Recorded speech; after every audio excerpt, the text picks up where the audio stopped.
A reading from the book of Sirach. He who fears the Lord will do this. He who is practiced in the law will come to wisdom.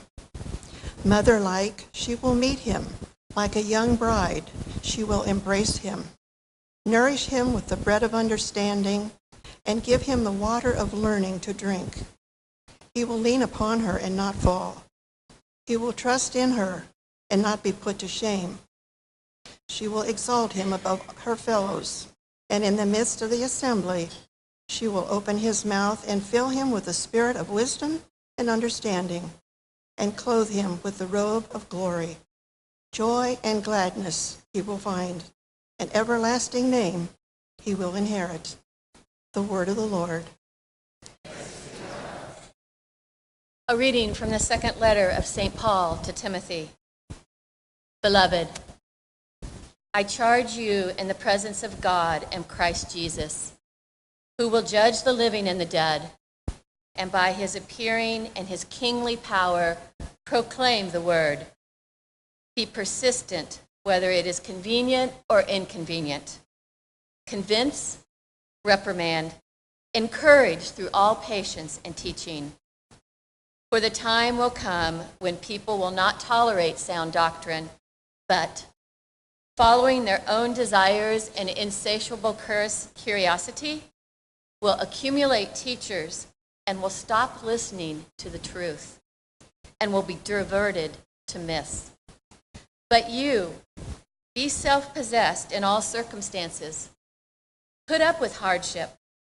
Perform the work of an evangelist. Fulfill your ministry. The word of the Lord.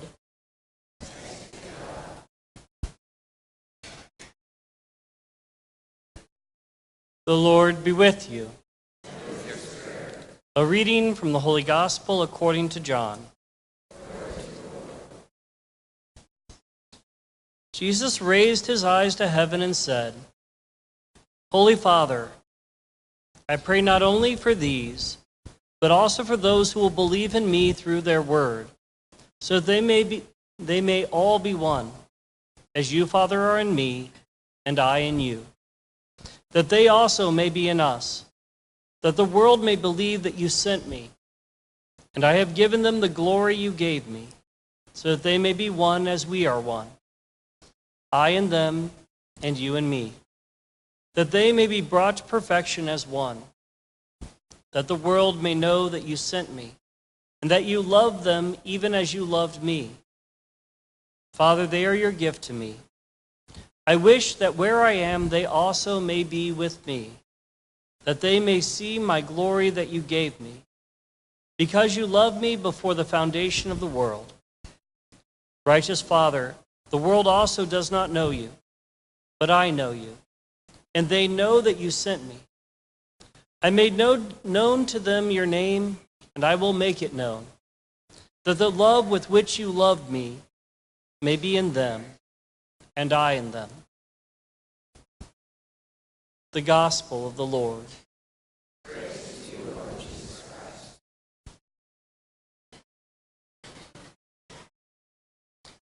Today we celebrate the solemnity of St. Bernard. We celebrate the founding of our parish. We celebrate our parish patron. It's a wonderful time for us to stop and reflect on what does it mean to be St. Bernard's? What does it mean to be St. Bernard's parish? A lot of times people associate a church with their church building, and it's like, where is St. Bernard's? St. Bernard's is, you go down Main Street, it's on the east side of town just before the road curves. That's not where St. Bernard's is. That's where St. Bernard's worships. On Sundays and on weekdays. Not the only place St. Bernard's worships. It is the central hub of the life of St. Bernard's, but it is not St. Bernard's. St. Bernard's is everywhere you go. You are St. Bernard's.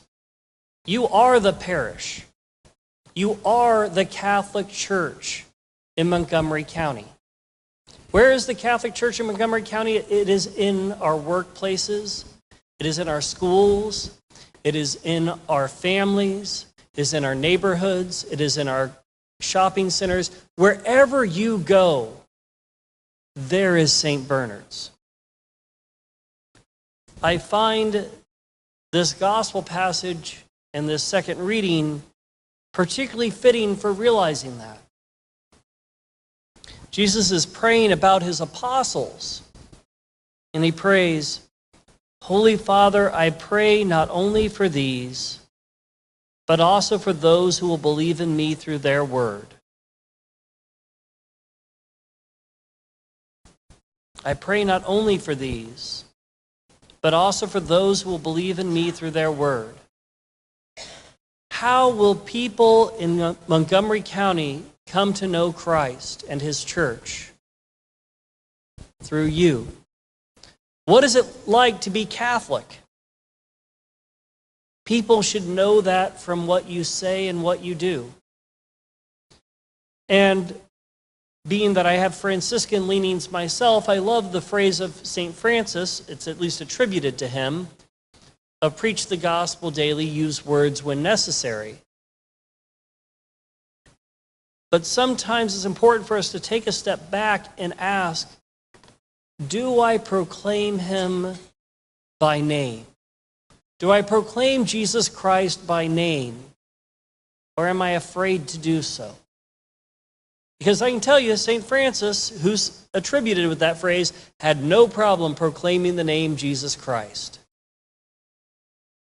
St. Bernard of Clairvaux had no problem proclaiming Jesus Christ and his love for Jesus' mother, our Mother Mary.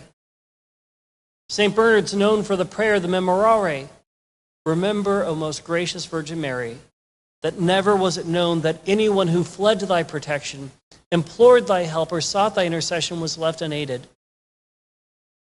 Inspired by this confidence, I fly unto thee, O Virgin of Virgins, my mother. To thee I come, before thee I stand, sinful and sorrowful. O Mother of the Word incarnate, despise not my petitions, but in thy mercy hear and answer me. You can hear in that prayer of St. Bernard the passion he had for Christ's mother. And where does Mary lead us? Always to Christ. Bernard was not afraid to speak the name of Christ. He was not afraid to speak the name of Mary. I made known to them your name, and I will make it known, that the love with which you loved me may be in them and I in them. It's so important that as a parish we be passionate about our faith. A worthwhile question to ponder. If you had to put on a scale of 1 to 10 how passionate about your faith you are, where would you place it? Let's say a 10 is the moment that you are proposing to your spouse, and a 0 is the passion you have for filing your taxes. Where on that scale would your passion for the church, your passion for the faith be?